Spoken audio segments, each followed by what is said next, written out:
नमस्कार। आज 30 जुलाई 2025 है और हम आज की कुछ अहम बिजनेस और आर्थिक खबरों पर एक गहरी नज़र डालने वाले हैं। हमारे पास कई कंपनियों के तिमाही नतीजे हैं, आईटी सेक्टर में क्या चल रहा है, कुछ बड़े सौदे और भारतीय अर्थव्यवस्था से जुड़ी जानकारी। ये सब प्रमुख समाचार और रिपोर्ट से लिया गया है। मकसद है इन सब खबरों से ज़रूरी बातें निकालना ताकि कम समय में पूरी तस्वीर समझ आ सके।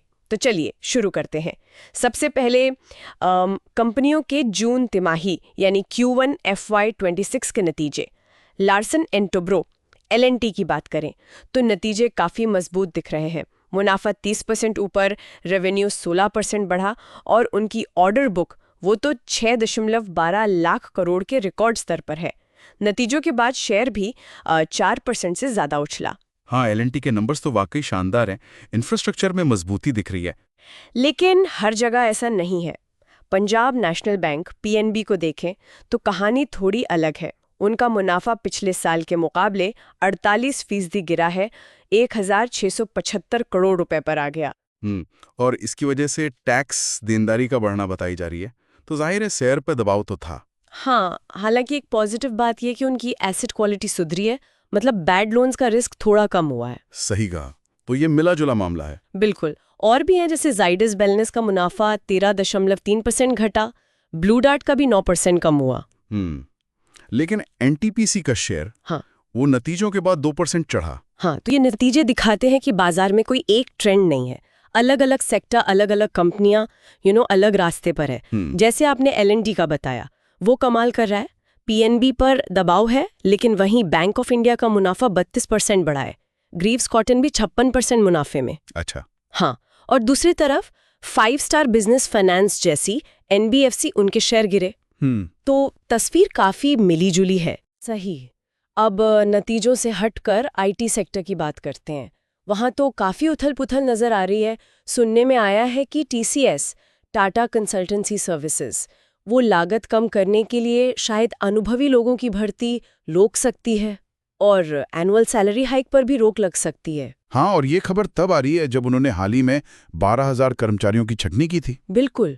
और सिर्फ TCS ही नहीं, 2023 से 2025 के बीच, मतलब 2-2.5 साल में टॉप 5 IT कंपनियों ने मिलकर लगभग 70,000 नौकरियां कम की हैं। ये आंकड़ा बहुत बड़ा है। हाँ, बहुत बड़ा।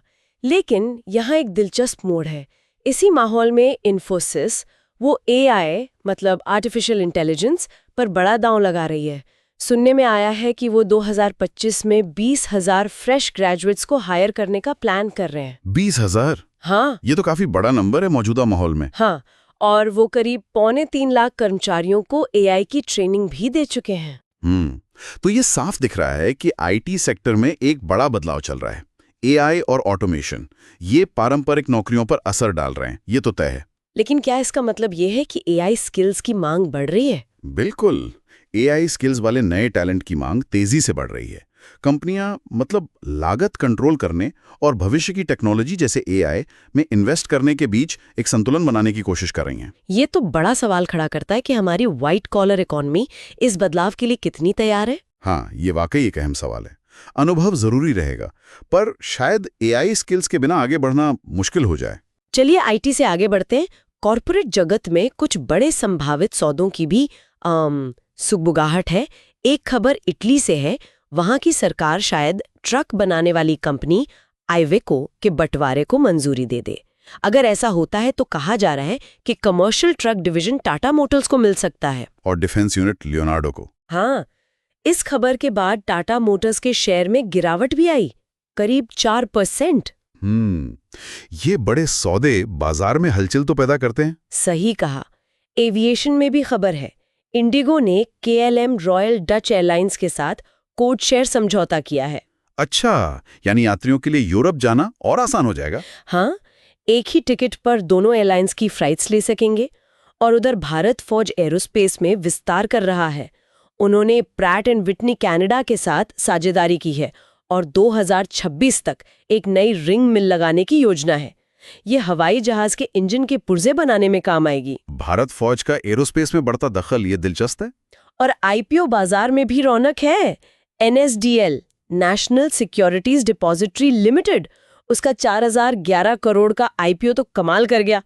पहले ही दिन 3 घंटे में पूरा सब्सक्राइब हो गया। वाह, ये निवेशकों के भरोसे को दिखाता है, खासकर मार्केट इंफ्रास्ट्रक्चर जैसी चीजों में। और कल मतलब 31 जुलाई को राजकोट की रेनॉल्ट पॉलीकेम का भी एक छोटा आईपीओ खुल रहा है, करीब 25.77 करोड़ का।